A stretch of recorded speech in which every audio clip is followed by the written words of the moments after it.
அன்பான தோழர்களே, நம்ம பார்த்தோம்னா குழந்தை பிறந்த உடனே குழந்தை பார்ப்போம்.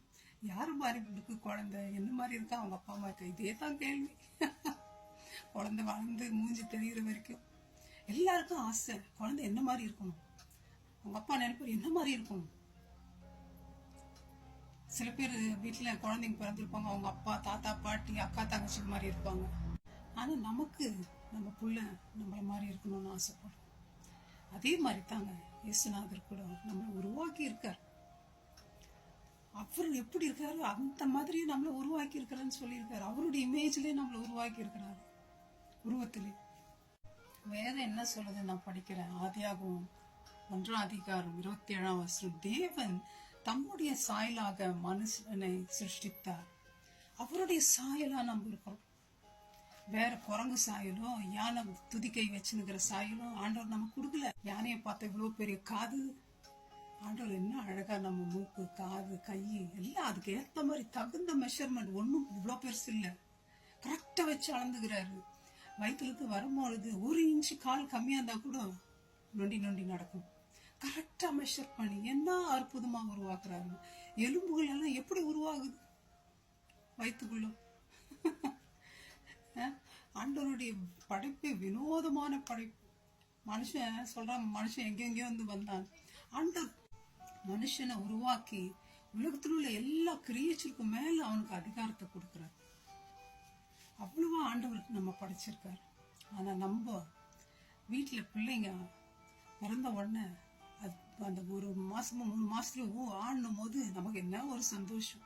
பேச்சு பேசும்போது இன்னும் சந்தோஷம். அப்போ எனக்கு கூப்பிடும் போது ஓ மை காட் தொட்டுட்டான்டா என் உள்ளத்தை. அவ்வளோ மகிழ்ச்சியா பூரிப்பு நமக்கு. படைச்ச இயேசுநாதர் நம்ம அவரை துதிக்கிறோம்.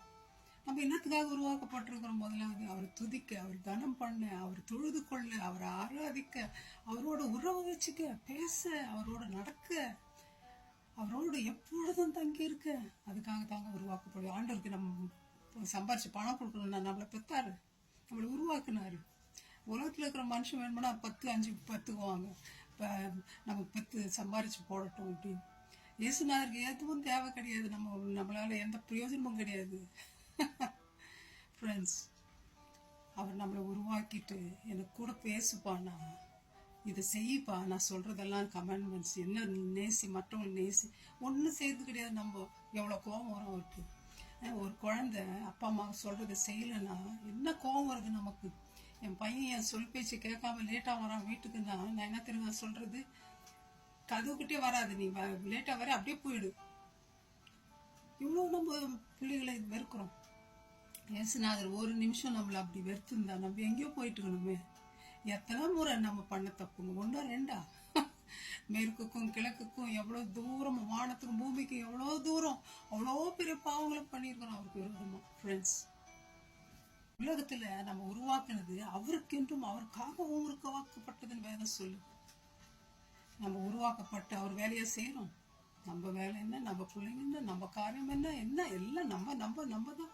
நீ அவருக்கு நம்ம எதுவும் நிறைய பண்றது இல்லை. ஃப்ரெண்ட்ஸ், இந்த எல்லார் வீட்டிலும் இந்த கண்ணாடி இருக்கும். இந்த கண்ணாடியில பார்த்தா என்னுடைய ரிஃப்ளெக்ஷன் தான், என்னதான் இது பிரதிபலிக்கும்.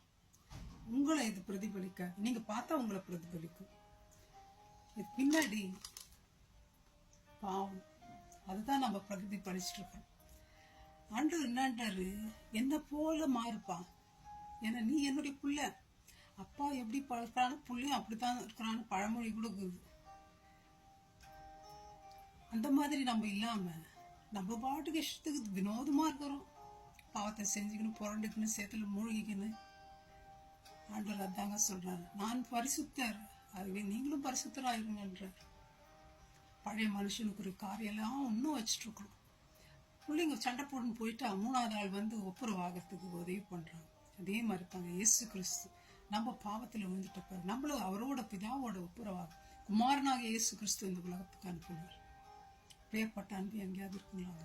நம்முடைய பழைய மனுஷனுக்குரிய காரியங்கள்லாம் எடுத்து போட்டு ஆண்டவருடைய சால்வேஷனை எடுத்துக்கொண்டு ஞானஸ்நானம் பெற்று புதிய மனுஷனாக்கி ஆண்டவரோட ஒப்புரவாகி அவரோட எப்பொழுதும் சந்தோஷமா இருக்கிறதாங்க அவர் விரும்புறார். அவரை தவிர வேற இந்த உலகத்துல யாருமே கிடையாது. எல்லாம் அவருக்கு ஈக்குவலி ஆக முடியாது. அவர் தான் பெரிய பாஸ். இந்த அழுக்கு மூட்டை பாவம் எல்லாத்தையும் தொலைச்சி கட்டிட்டு இயேசுநாதரை பார்த்துக்கணும், அவரோட பேசிக்கிட்டு அவரோட என்ஜாய் பண்ணிட்டு லைஃப்பை கழிக்க மாட்டோமா ஃப்ரெண்ட்ஸ்? ஒரு நாளில் முகமுகமாக அவரை நம்ம தரிசிக்க போகிறோம். அப்பொழுது அவரோடு இருப்போம், அவரை போலவே நாம மாறும். அதுக்காக காத்திருப்போம். May God bless you, my friends. Thank you. Bye-bye.